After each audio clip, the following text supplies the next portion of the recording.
On today's episode of Arguing Art, we're going to discuss movement, and that doesn't mean we're going to be doing the worm.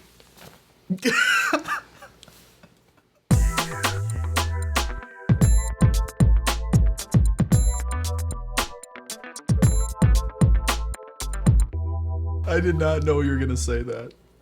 That's why I laughed so hard, because I didn't know he was going to say that. Oh man, that's awesome. Yeah.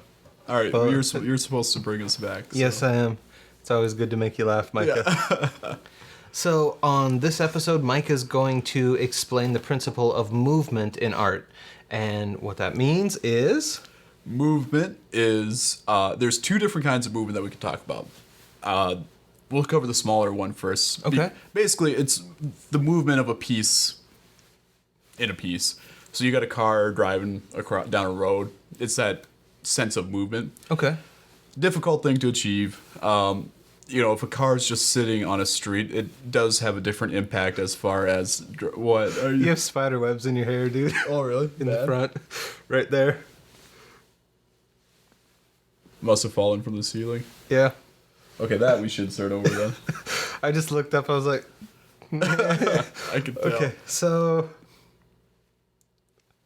you didn't know I was gonna say that. I did not know you were going to say that at all. That's why I laughed so hard, because I had no idea he was going to say and the hand motion The worm. too. Yeah. Yeah. Well, on today's episode, Mike is going to explain to us what movement is in the terms of art. So, Micah, Yes. What is movement? Basically, there's two kinds of movement that we could talk about. We'll cover the more boring or less in-depth one first. Okay. There is a sense of movement within a painting or drawing or whatever, the movement of a car down a road, a person falling down a stairs. Actually, that's a good example, is Nude Descending a Staircase #2 by Marcel Duchamp. Okay. Are you familiar with Duchamp? You might be. They might not be. Marcel Duchamp was a Dadaist. He was on the forefront of the Dada movement. Okay. I'm sure most people probably know the sculpture. Is that the 20s? Yeah, that's roughly 20s. Okay. I'm sure everybody knows the sculpture, though, of the urinal turned on its side, and it's signed by an artist. That's Duchamp. Basically, Dada was, in a sense, screw the art world, we're doing whatever we want to do. It really was about pushing the bounds of art. Anyway, Dada was born out of a previous movement, because everything's born out of another movement, of Futurism. And there's some really, really cool futurist pieces. But basically, futurist was the attempt to capture a number of moments in time in a painting. Okay. Or a sculpture or drawing. So Nude Descending a Staircase futurism kind of comes out of Cubism. Cubism is trying to see things from multiple dimensions at once. So like this cup, you would try and draw the front of the cup, as well as the side of the cup, as well as the back of the cup, as well as the top of the cup, all in one piece. Okay. Pretty crazy.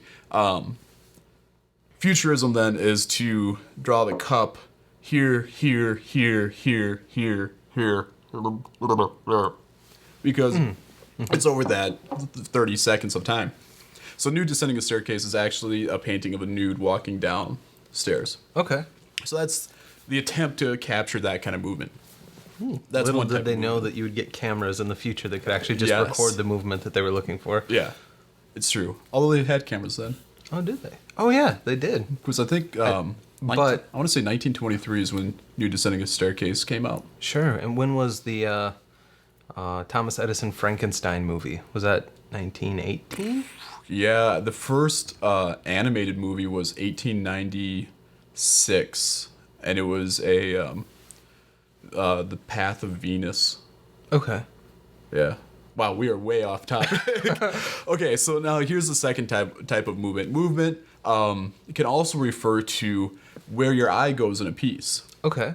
Okay, so say there's a big element here that has like this is the massive element, and it's got sort of a tail coming down to over here. Okay. Well, you're going to naturally go to this big element because of the scale of it, which is something else we'll get into. But because it is larger, your eye is naturally drawn there, and because the shape comes down and flows, your eye will travel along that. Follow the shape.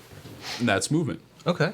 Kind of like in a graphic novel or a comic book. Yeah, where you're yeah. moving from panel to panel. The only thing with that analogy is, I think it's accurate, except for the fact that, with the exception of manga, and I guess even manga does too, but we do read left to right.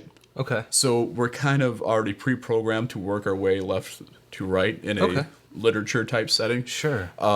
With art, we're not really programmed to go one way or another.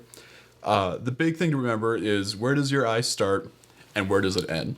Okay. You don't need any kind of education or formal training to determine movement in a piece, because you naturally do it. That's why it's movement. Okay. I think another good example would be something like The Potato Eaters by Van Gogh. It has 3 or 4 people sitting around eating potatoes, hence the name. But they're sitting around looking at each other. And when you look at something, that eye line, that implied line is what it's called, because there's not actually a line shooting out from my eyes, but you tend to look where people look. Okay, so now, like right there, I bet you, I'm hoping I'm right, because if I'm not, this is going to be really awkward. But just there, when I was talking about that, I was doing a lot of gestures, and I'm the one talking, so the focus was on me, right?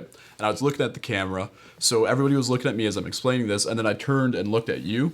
I bet you most people, when I turned and looked at you, their eyes followed me and looked at you to see your response.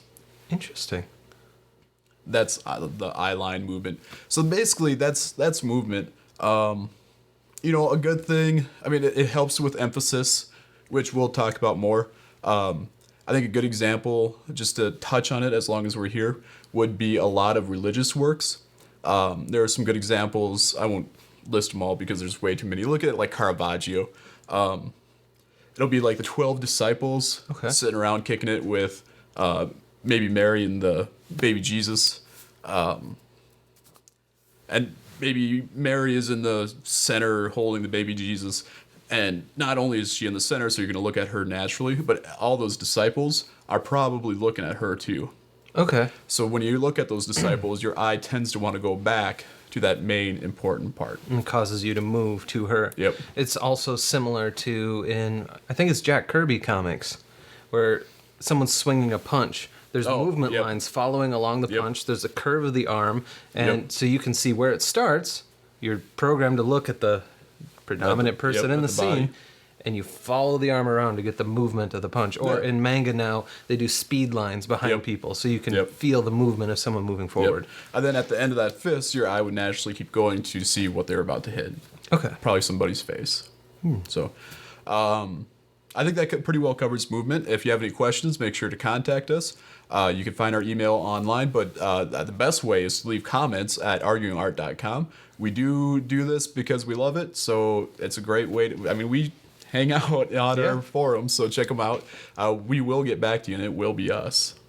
They will.